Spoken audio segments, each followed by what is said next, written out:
Auzubillahiminash-shaytanir-rajim. Bismillahir-rahmanir-rahim. Welcome to the online classes of subject physics. Today we are going to continue the sixth lecture of our popular series refraction of light and the optical instrument. In the last lecture we have covered the basics of a concave and convex lens. So let's start our today's lecture. So today we are going to start with the ये तो हमने cover कर लिया, ठीक है, with the image will form when it is passes through the light, ray of light passes through the कहाँ से, from the lenses, either it is a concave lens or a convex lens. ये हमने discuss कर लिया था last time animation में, और ये हमने रे डायग्राम गुजरने के भी मुख्तलिफ आस्पेक्ट डिस्कस कर लिए थे. So let's start our today's discussion. Image formation by the lenses.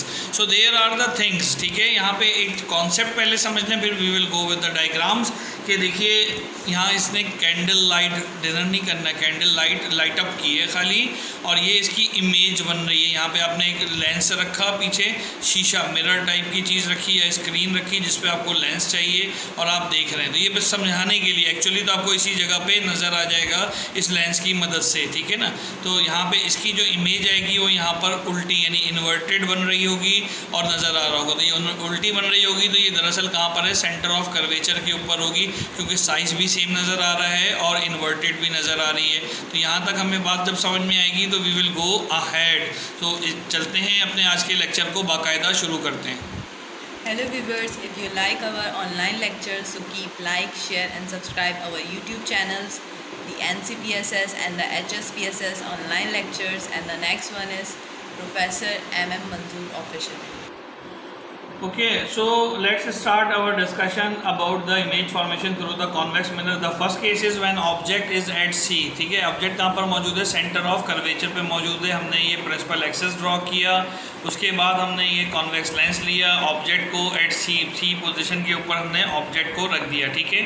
और एफ भी हमारे पास मौजूद होना चाहिए, तो एफ भी नज़र आ गया हमारे पास. When ray of light is parallel to principal axis, तो it will always pass from the F. ये बात हम पढ़ चुके हैं पीछे इमेज रेज फॉर्मेशन के अंदर, ठीक है. और एफ से गुजरेगा तो ये हमेशा कहाँ पे आएगा, कहाँ पे आएगा, एफ से गुजरेगा हमेशा तो जी पैरेलल टू प्रिंसिपल एक्सिस हो जाएगा. तो दोनों आपस में इंटरसेक्ट किस पॉइंट पे कर रहे हैं, सी पे कर रहे हैं. So at that point we will get the image. तो यहाँ पे कैरेक्टरिस्टिक्स ऑफ इमेज की अगर हम बात करें तो कैरेक्टरिस्टिक्स ऑफ इमेज क्या क्या आपको नज़र आ रहे हैं यहाँ पर जनाब, क्या क्या कैरेक्टरिस्टिक्स नज़र आ रहे हैं वो लिख लीजिए तेज़ी से ताकि आपको समझ में आए. एक बार हम बना लेते हैं. तो कैरेक्टरिस्टिक्स ऑफ जी कैरेक्टरिस्टिक्स ऑफ इमेज क्या क्या है इसके अंदर, ज़रा मुझे बताइए.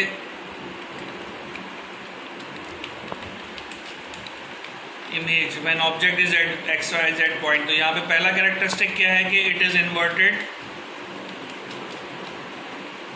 है ना, इन्वर्टेड है. और इन्वर्टेड का जोड़ा किसके साथ बनता है, व्हेन इन्वर्टेड, तो it should be a real, it is real as well.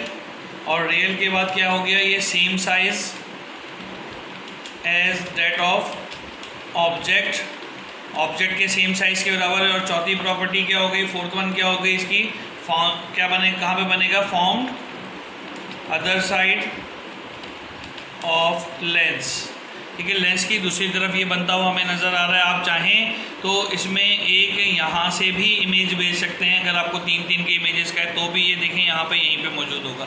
और ये आपका कहाँ से गुजर रहा है, ऑप्टिकल सेंटर से गुजर रहा है. बिल्कुल एग्जैक्ट रे डायग्राम बनानी है आपने. जब बनानी है तो मैंने तो एरो, चूँकि यहाँ पे कंप्यूटर सॉफ्टवेयर से काम किया तो एरो यहाँ लिए, लेकिन आपने एरो इन जगहों पर लेने हैं, ठीक है. और एरो के बगैर कोई भी रे डायग्राम एक्सेप्टेड नहीं होती. एग्जामिनर उसको क्रॉस करने का पूरा हक रखता है. तो यहाँ पे आपको इन बातों का समझ में आना चाहिए, क्लियर होना चाहिए कि ये एरोज हमें कहाँ पे बनाने. उम्मीद है कि ये डिटेल प्रॉपर्टीज़ भी मैंने लिखी. पहला केस आपको अच्छे से समझ में आया होगा. अगले केस की तरफ चलते हैं जी. तो अगला केस हमारे पास क्या है, when object is beyond C, C से भी बाहर रखा होगा. Let's quickly draw the principal axis, then put the lens and put the object beyond the C. यहाँ पे अगर आप देखें तो सी से बाहर की तरफ ऑब्जेक्ट हो रहा है, और आपके पास when it is parallel, the ray of light parallel to the principal axis, it is always form from the F, passes through the F. And finally when it is go through the optical centre, जो पिछले में मैंने खुद बनाकर दिखाया था, optical centre से अगर गुजरेगा तो वो कहाँ से गुजरेगा आपके पास, it will be it will be same, angle same होगा। अगर याद हो आपको तो ये वाला एंगल और ये वाला एंगल सेम होगा। और इमेज कहाँ मिल रही है? Where the rays of light are intersecting each other and they are intersecting each other at between the F and C, F और सी के दरमियान मिल रही है, तो we will get the image.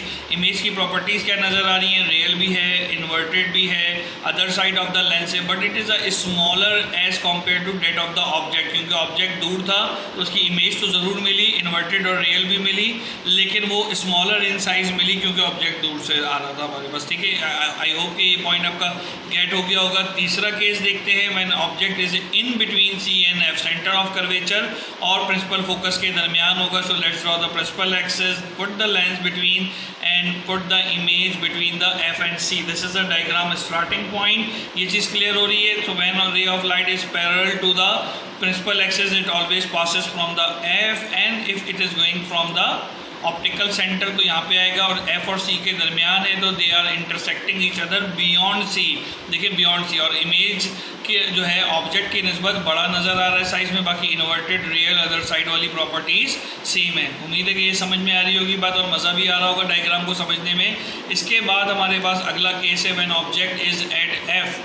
Object कहाँ पर है? प्रिंसिपल फोकस के ऊपर मौजूद है। So quickly draw the object as F. ठीक है, ऑब्जेक्ट को एफ के ऊपर हमने रखा। अब ऐसी सूरत में क्या होगा? इमेज तो वैसे ही गुजरेंगी जैसे गुजरती आती है। तो ये आपकी पैरेलल एक लाइन आई, इस पैरेलल लाइन ने एफ से गुजर जाना है। इसी तरीके से ये ऑप्टिकल सेंटर से गुजरेगी। यहाँ अगर आप देखें तो ये ट्रेन की पटरियों की तरह पैरेलल लाइंस हो गई हैं, नज़र आ रहा है? ये ट्रेन की पटरियों की तरह यहाँ से लेके यहाँ तक का डिस्टेंस ले लीजिए। अगर सीधा आप रखें एक रेक्टेंगल बनाते तो ये डिस्टेंस या ये डिस्टेंस जो है वो आपस में हमेशा में, अब देखिए नज़र आ रहा होगा कि एक रेक्टेंगल या स्क्वायर बने, ये डिस्टेंस बराबर होंगे। इसका मतलब ये है दे आर नीदर लाइंस, ये आपस में एक दूसरे को इंटरसेक्ट कभी भी नहीं करने वाली हैं। तो यहाँ तो इमेज नहीं बनेगी। तो पीछे की तरफ देखते हैं वर्चुअली क्या ये पॉसिबल है, तो चेक कर लेते हैं ज़रा सा।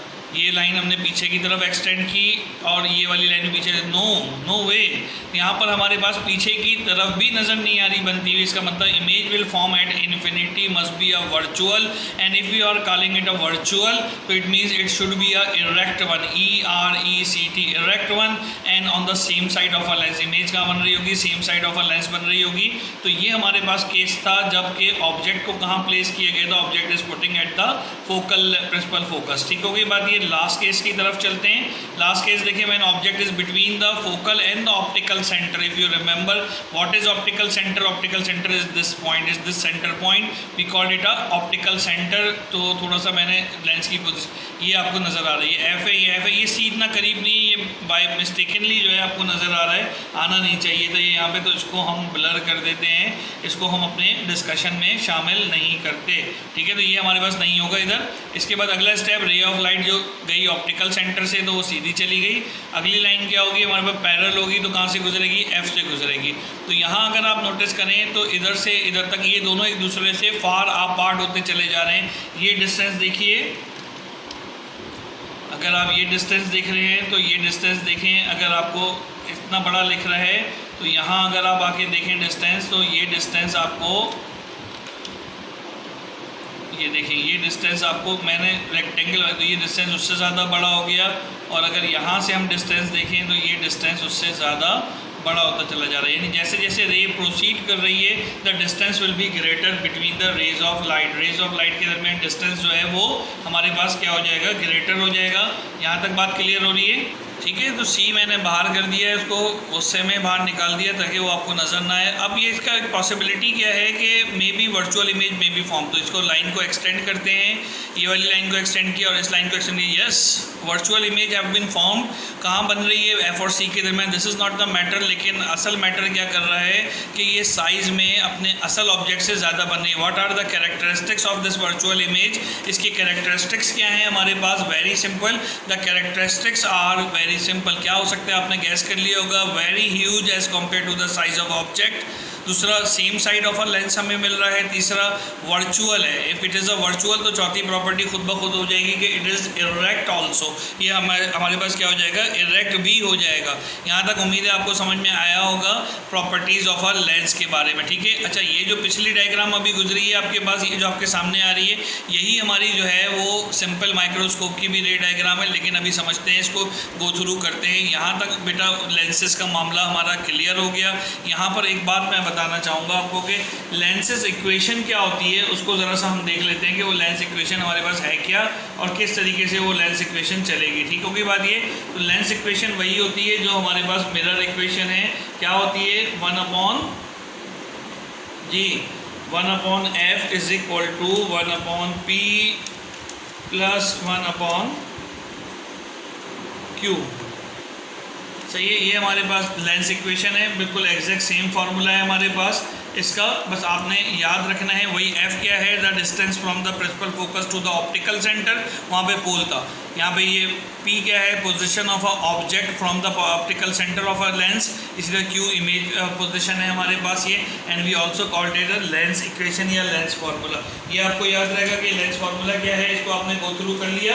अब अगले लेक्चर के अंदर we are going to cover the 2-3 more aspects, ठीक है, जो हमें करने हैं। ऑप्टिकल इंस्ट्रूमेंट का काम हमारा शुरू हो चुका है, तो इमेज फॉर्मेशन के बाद हमने देखना चाहिए, हमने इमेज फॉर्मेशन कॉन्केव और कॉन्वेक्स दोनों से देख ली। So now the time we have to go with these things. इसके साथ हमें देखना है क्या नाम है, माइक्रोस्कोप और क्या कहते हैं कंपाउंड माइक्रोस्कोप के साथ एक फार्मूला और बेटा अगर आपको याद हो, we have learn in the previous one, वो ये था कि मैग्नीफिकेशन,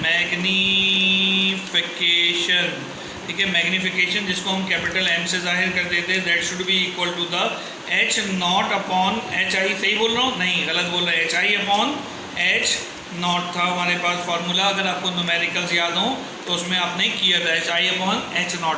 तो H क्या आई क्या था हमारे पास, height of a image divided by the height of a object, और alternatively if you remember that तो it is a image distance to the object distance. Since it is a ratio between the similar quantities, तो we do not have a unit for this one. इसके लिए हमारे पास unit नहीं होता था अगर आपको याद हो, लेकिन ये मैग्नीफिकेशन थी। तो you can easily define the magnification as similar as that of the mirror, ठीक है। सिर्फ मिरर के वर्ड को रिप्लेस कर देना है आपने किसके साथ, लेंस के साथ। ये मैग्नीफिकेशन यहाँ पे क्यों बताई, क्योंकि we are going to discuss the magnification in case of a simple microscope as well as a compound microscope. ठीक है कोई बात ये।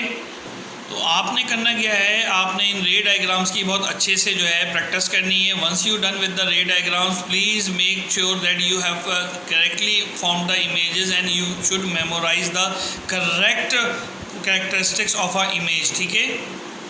So in that way we are reaching at the end of our today's lecture. This is the lecture number 6 of the series and I am your host mentor I am your mentors कर लीजिए फ़िलहाल for that subject, otherwise we are learning from each other। तो मोहम्मद मज़हर मंजूर को इजाज़त दीजिए, अल्लाह हाफ़िज़।